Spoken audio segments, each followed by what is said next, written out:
Hello, good afternoon students. Today we have to discuss model number 3, performance of transmission lines.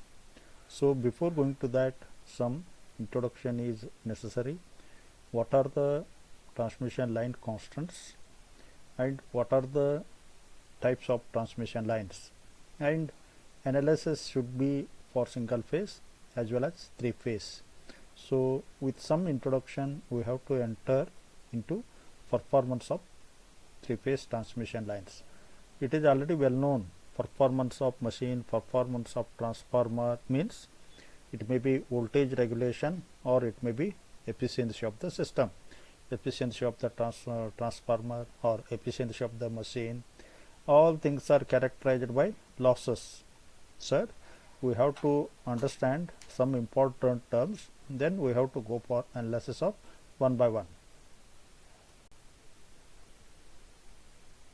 The introduction mainly consists how the performance of transmission line can be analyzed, what are the important components consist. The analysis or performance of transmission lines particularly important in design and operation of transmission lines.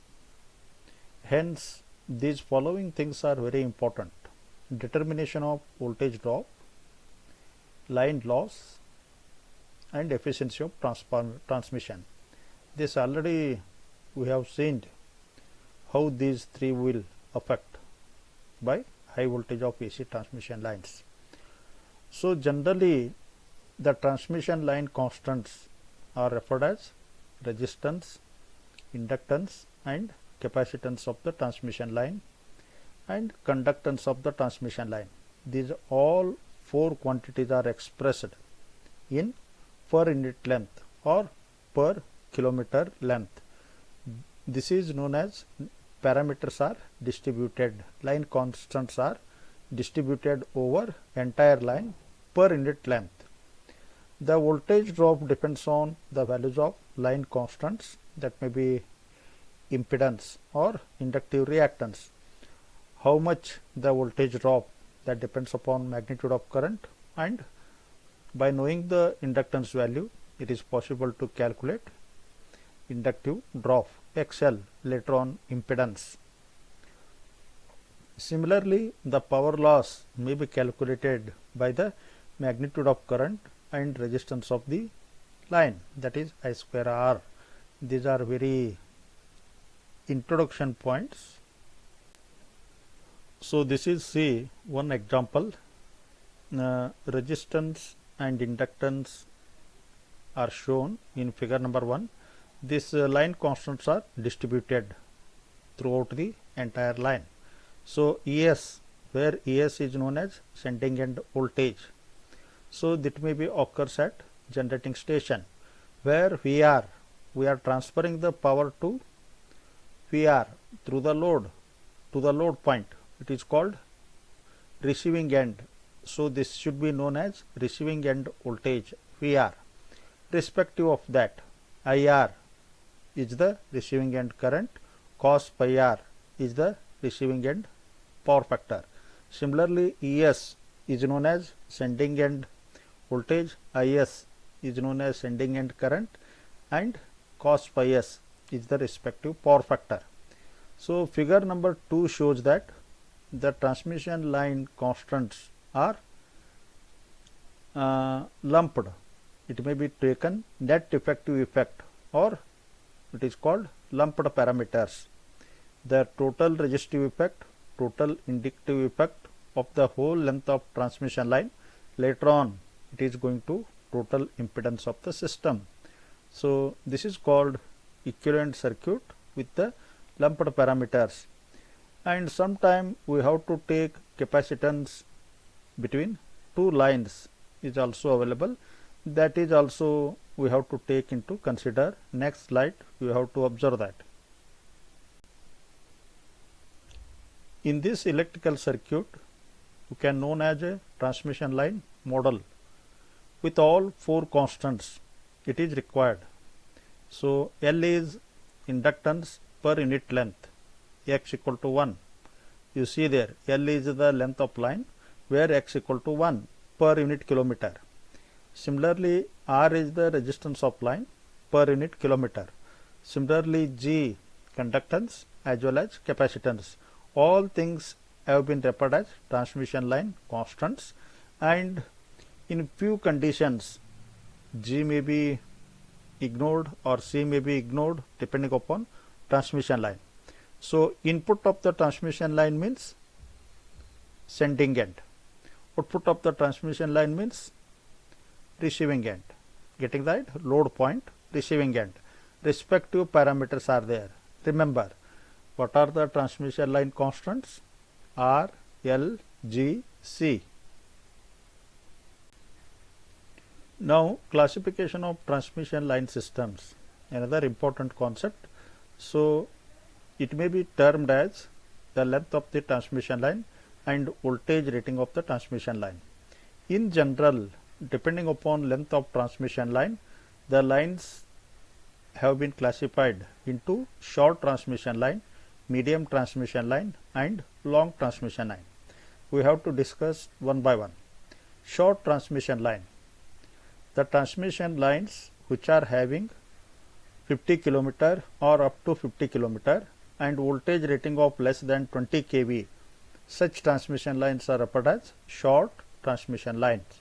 You remember 50 km and less than 20 kV. Due to smaller length and lower voltage, the capacitance effect is neglected. In this type of transmission line, capacitance effect is ignored. It is very low, hence the capacitance effect is neglected. Number 2, medium transmission line. Such transmission lines are having above 50 km, less than 150 km and voltage greater than 20 kV, less than 100 kV. But here in these lines the effect of capacitance cannot be ignored, hence we have to consider, because length of the line is also more and voltage rating is also more. It is not possible to ignore the capacitance effect. We have to consider.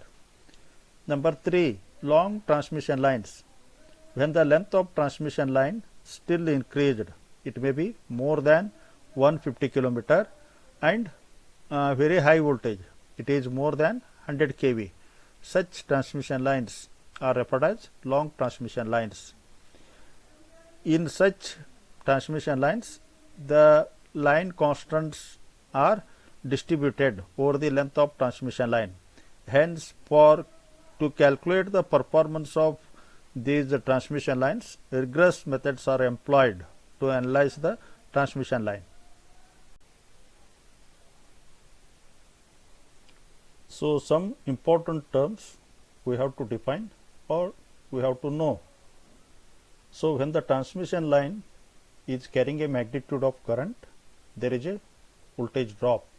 Hence, receiving end voltage becomes less than sending end voltage due to this voltage drop. Hence, there is a voltage drop, there is a difference in sending end voltage and receiving end voltage. This voltage drop Vs minus Vr in the line is expressed as percentage of receiving end voltage, is known as voltage regulation. One expression already we are knowing, when it is loaded, the change of voltage from no load to full load voltage is also called voltage regulation. Another concept is also there, the change in voltage from sending end and receiving end, it is expressed with respect to load side, receiving end voltage. It is known as voltage regulation. So, percentage voltage regulation is expressed as Vs minus Vr divided by Vr into 100, where Vs is sending end voltage, where Vr is receiving end voltage. Here same units are used. Vs is kilovolts, means Vr should be also in kilovolts. Next, second important factor, transmission efficiency. We already know that power obtained from the receiving end of a transmission line, it is generally less than sending end power, because losses occurs in transmission line, that is due to resistance effect or impedance effect, losses will occur. These losses will make the difference at input power and output power. Input power is sending end power, output power is receiving end power. Hence, the transmission efficiency of a line is defined as the ratio of receiving end power to sending end power. Once again, see there in definition wise. After that, you should be able to write the formula. Transmission efficiency is equal to receiving end power, output power, divided by sending end power, input power. So, what is the receiving end power? VR IR into cos pi r. Sending end, receiving end voltage, receiving end current, receiving end power factor. Similarly, sending end power, sending end voltage, sending end current, sending end power factor. This is another very important to remember. So, after knowing all these introduction, we have to go performance analysis or list of formulas to calculate the performance of lines. Number 1, short transmission line. Figure number 1 represents equivalent circuit for a short transmission line. R is the net effect of resistance, sigma R. XL or L is the inductive effect of the whole transmission line. These all values are lumped or equivalent values of the lines are taken. Let I be the current flowing from sending end. VR is the receiving end voltage and Vs is the sending end voltage. You see the vector diagram. Let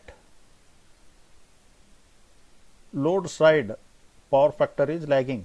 Load side power factor is lagging, that is phi r. Phi r is missing. You draw that angle between VR and I. Angle between VR and I, that is phi r, phase angle. So, this is the power factor. We are knowing the power factor at receiving end, then it is possible to know phase angle. I is as reference, VR is leading, but as compared to VR, I lags. So, I is taken as reference, VR is leads, then you take the reference from VR. From VR, we have to add I into XL drop and I into R or I into Z, impedance drop we have to add. Then VR, you add resistive drop which is in phase of current, that is AB is added. Then after that you can add inductive drop I into XL, that is perpendicular to current. Then you join O and C, you are getting sending end voltage. This is only analysis. One point to remember, we are moving from VR, receiving end voltage, receiving end current, receiving end power factor are available. From that we have to calculate XL, R, I into XL, I into R. Then we can add the respective drops. Finally, we are going to get sending end voltage, sending end current, sending end power factor. This method is common to all transmission lines. Getting the idea? So, we have to start from receiving end. Try to understand, practice this vector diagram. First you draw the diagram. After that we can add the considerations. Let I be the load current, R be the loop resistance, because we are having two conductors, resistance for both conductors per kilometer. It is not per kilometer, for total length. Then XL is inductive drop for XL is inductive reactance for loop, it is in ohms.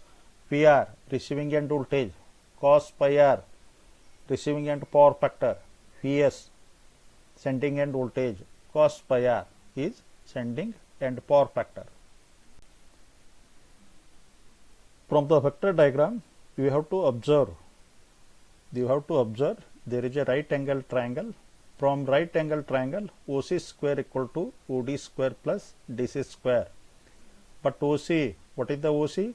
That is Vs, sending end voltage. OD may be broken, OE plus ED square. This DC also broken, DB plus BC square. Then respective OD is replaced by VR into cos pi r, DC is I into R. Similarly, DB vertical part VR into sin phi r, then BC is I into XL. This is Vs square. Then it is possible to express Vs only, sending end voltage. All things under square root. Remember, then Vs comes. After the Vs, you go for the calculation of voltage regulation. Already VR is given in problem, or it is first point. Hence, Vs minus Vr divided by Vr into 100. That gives voltage regulation. Then second, we needed sending end power factor, cos pi s equal to OD by OC. From vector diagram, it may be equal to Vr into cos pi r divided by Vs. Lastly, transmission efficiency, power delivered, that is power at receiving end, Vr into IR into cos pi r. Then power input or power sent out or sending end power, that should be equal to output power plus loss. Line loss is given by I square into R. Line loss equal to I square into R. Then power input or sending end power, it should be equal to power delivered, receiving end power plus loss.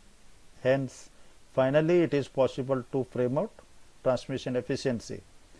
Power delivered divided by power sent out, that is power output divided by power input, must be equal to power output VR into IR into cos pi r plus again I replace input equal to output plus loss, power output VR IR into cos pi r plus loss into 100. So, make the short transmission line general analysis means you have to go through up this point up to 8 to 10 marks. Please all of you work out.